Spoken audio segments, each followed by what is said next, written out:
I'll be able to sleep okay with the kids there to protect me. They pound on my chest if I have a nightmare."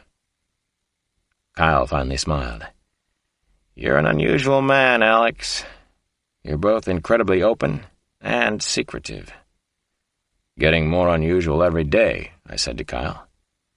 "You come on a new monster one of these days, don't bother to call. I'm monstered out." I stared into his eyes, trying to make contact and not completely succeeding. Kyle was secretive too, not very open with anybody that I knew of. "I'll try not to call," Kyle said. "You rest up, though. There's a monster working in the city of Chicago right now, another in Lincoln and Concord, Massachusetts. Someone very evil is taking children in Austin, Texas. Little babies, actually. Repeat killers in Orlando and Minneapolis." "We've still got work here," I reminded Kyle. "Do we?" he asked, his voice dripping with irony. "What work is that, Alex? You mean spade work?"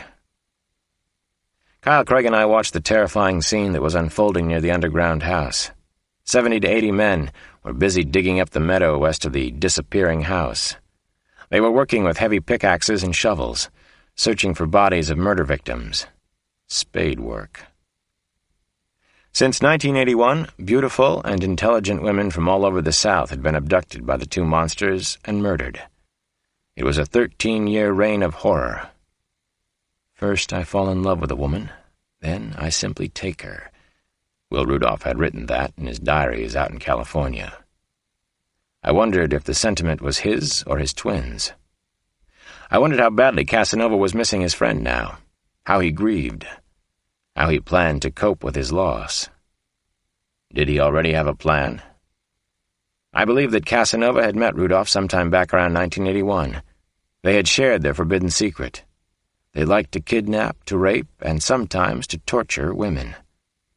Somehow they came up with the idea of keeping a harem of very special women, women who were bright and fascinating enough to hold their interest. They never had anyone to share their secrets with before. Then suddenly they had each other. I tried to imagine never having anyone to confide in, never once in your life, and then finding someone to talk to when you are 21 or 22 years old.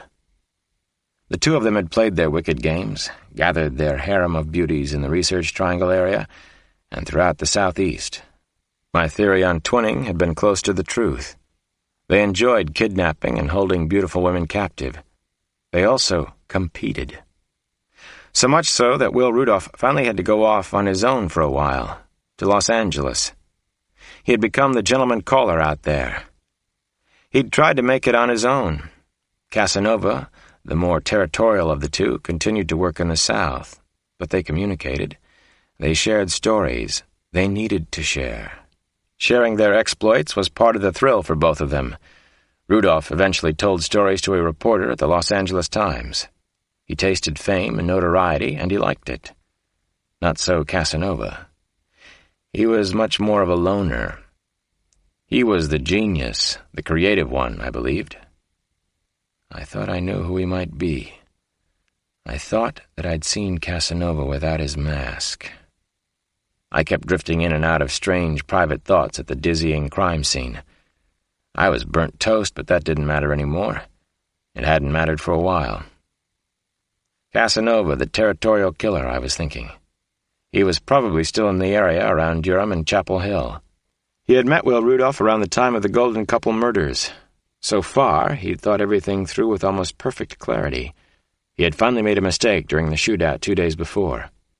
A small mistake, but that was all it took sometimes. I thought I knew who Casanova might be, but I couldn't share it with the FBI. I was their loose cannon, right? The outsider on this case, so be it. Hal Craig and I watched the same distant spot in the high-waving grass and honeysuckle, out where the digging was taking place. Mass graves, I thought as I watched the horrific scene. What a concept for the 90s. A tall, balding man stood up from his deep hole in the soft earth. He waved long arms high over his head, which was shiny with sweat. "Bob Shaw here," he called out his name in a loud, clear voice. The digger's name was the verbal signal that another woman's body had been found. An entire corps of North Carolina medical examiners was at the dreamlike, unbearably grisly scene. One of the MEs ran over to the digger in a strange, lopsided waddle that would have made Kyle and me laugh under different circumstances. He gave Shaw a hand out of the grave. The TV cameras at the scene moved in on Shaw, who was U.S. Army from Fort Bragg. An attractive woman reporter nearby received a dab of makeup before she spoke into the lens of a camera. "They've just found victim number 23, the reporter said, with appropriate solemnity. "All the victims so far appear to have been young women. The grisly murders—" I turned away from the TV coverage, and I had to sigh out loud. I thought of children like my own Damon and Janelle watching this spectacle in their homes. This was a world they were inheriting. Human monsters roaming the earth, a majority of them in America and Europe. Why was that? Something in the water? In the high-fat fast food? On Saturday morning TV? "Go to hell home, Alex," Kyle said to me. "It's over now. You won't catch him, I promise you." Chapter 115. Never say never. That's one of my few mottos as a cop. My body was bathed in a cold sweat. My pulse was jumpy and irregular. This was it, wasn't it? I needed to believe that it was. I waited in the hot, still darkness outside a small wood-shingled house in the Edgemont section of Durham. It was a typical middle-class southern neighborhood. Nice middle-class houses, American and Japanese cars in about equal numbers, mower-striped lawns, familiar cooking smells. It was where Casanova had chosen to live for the past 7 years.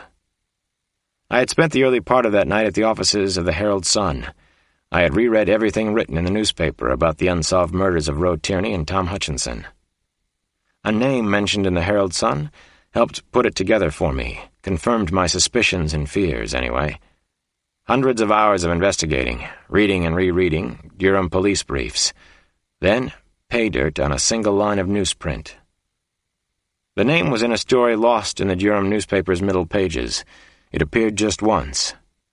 I found it anyway. I had stared for a long time at the familiar name in the news article. I thought about something I'd noticed during the shootout in Chapel Hill. I thought about the whole subject of perfect crimes. It all fit together for me now. Game, match, set, bingo. Casanova had blinked just once. I had seen it with my own eyes, though. The name in the news article was verification. It materially linked Will Rudolph and Casanova for the first time. It also explained to me how they had met and why they had talked. Casanova was sane and completely responsible for his actions. He had planned every step in cold blood. That was the most horrifying and unusual thing about the long trail of crimes. He knew what he was doing. He was a slime who had chosen to abduct beautiful young students in their prime. He'd chosen to rape and murder again and again. He was obsessed with perfect young women, with loving them, as he called it. I conducted an imaginary interview with Casanova as I waited outside his house in the car. I could see his face as clearly as the numbers on the dashboard. "You don't feel anything one way or the other, do you?" "Oh, I do. I feel elation. I feel the most tremendous high when I take another lady. I feel varying levels of excitement, anticipation, animal lust. I feel an incredible sense of freedom that most people will never feel. But not guilt." I could see him smirk as I sat in my car. I'd seen that smirk before, in fact. I knew who he was. "Nothing that would make me want to stop." "Was there any nurturing, any love given and received when you were a boy?" "They tried. I wasn't really a boy, though. I don't remember acting or thinking like a boy." I had begun to think like the monsters again. I was the dragon slayer. I hated the responsibility. I also hated the part of me that was becoming a monster. There was nothing I could do to stop it at this point. I was outside Casanova's house in Durham. Hammers of fear tapped lightly in my heart. I waited there for 4 nights. No partner, no backup. No problem whatsoever. I could be as patient as he was. I was hunting now. Chapter 116. I sucked in a harsh, deep breath and felt a little lightheaded. There he was. Casanova was leaving the house. I watched his face, watched his body language. He was confident, very sure of himself. Detective Davy Sykes sauntered out to his car at a little past 11 on the fourth night. He was a powerful man, athletic. He wore jeans, a dark windbreaker, high-topped black sneakers. Sykes climbed into a 10- or 12-year-old Toyota Cressida he kept in the garage. The sedan had to be his cruising car, his troller, his anonymous pickup vehicle. Perfect crimes. Davy Sykes definitely had the know-how. He was a detective on the case, and had been for over a dozen years. He'd known the FBI would investigate every local policeman when they entered the case. He had been ready with his perfect alibis. Sykes had even altered the date of a kidnapping to prove he was out of town when it happened. I wondered if Sykes would dare to go after another woman now. Had he been out carefully stalking and hunting already? What was he feeling now? What was he thinking right at this moment, I wondered, as I watched the dark Toyota back out of the driveway in suburban Durham. Was he missing Rudolph? Would he continue their game, or maybe stop now? Could he stop the game? I wanted him so badly. Sampson had said at the beginning that this case was too personal for me. He was right on. No case had ever been more personal for me, not even close to this. I tried to think the way he might. I tried to get into his rhythm. I suspected that he had already picked out a victim, even if he didn't dare take her yet. Would she be another smart, beautiful college student?